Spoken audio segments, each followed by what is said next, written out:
Adam El-Hadi, Le Rougaroux.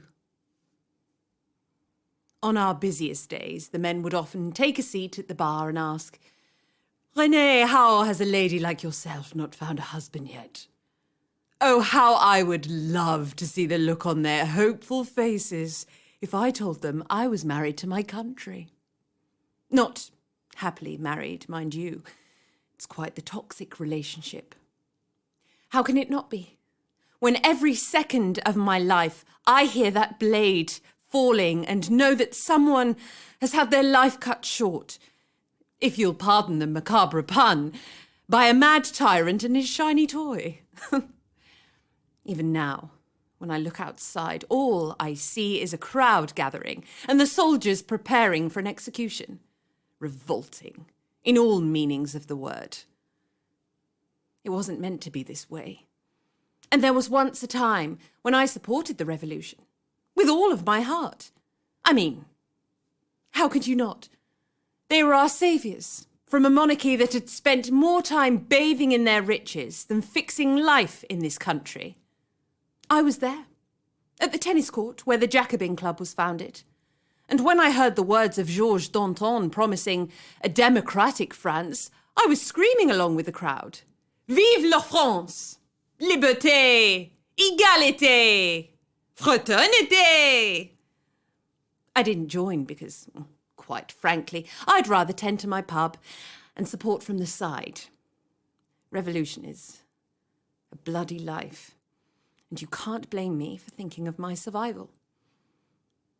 Then when the day finally came where the monarchy had been overthrown, I rejoiced. We were to see a new world free of social hierarchy, where everyone can be happy, no matter their background. And that's how it was, until Robespierres came into power. We had a man who thought he was a king, so what did we do? Replace him with a man who thought he was a god. He and Dr. Guillotine, they made the streets of this country a living nightmare. We wanted to rid this country of royalty and nobility, and they took it a step further and massacred them all, along with anyone critical of their regime.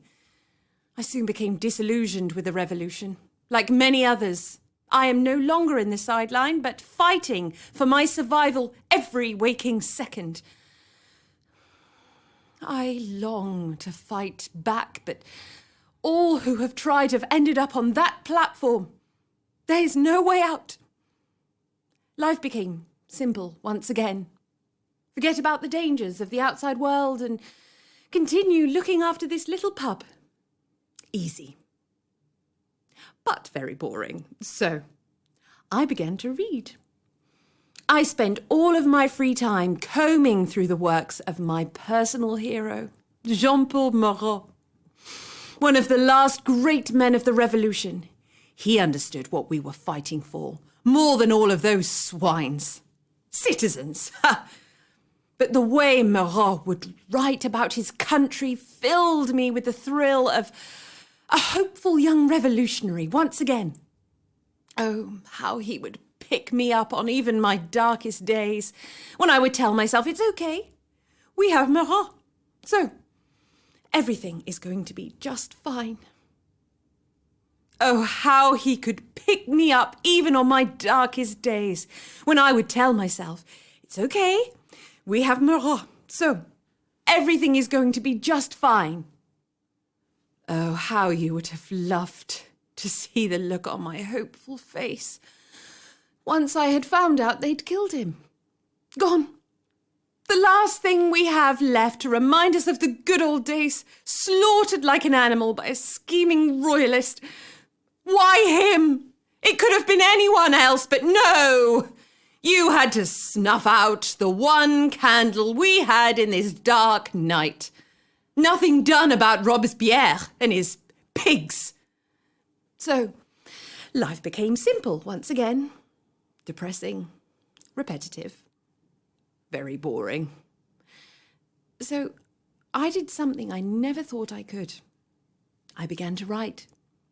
It started off with a letter I hung up on the notice board, signed anonymously, yet I saw just how many had crowded around to read my thoughts. I knew I'd found my new hobby.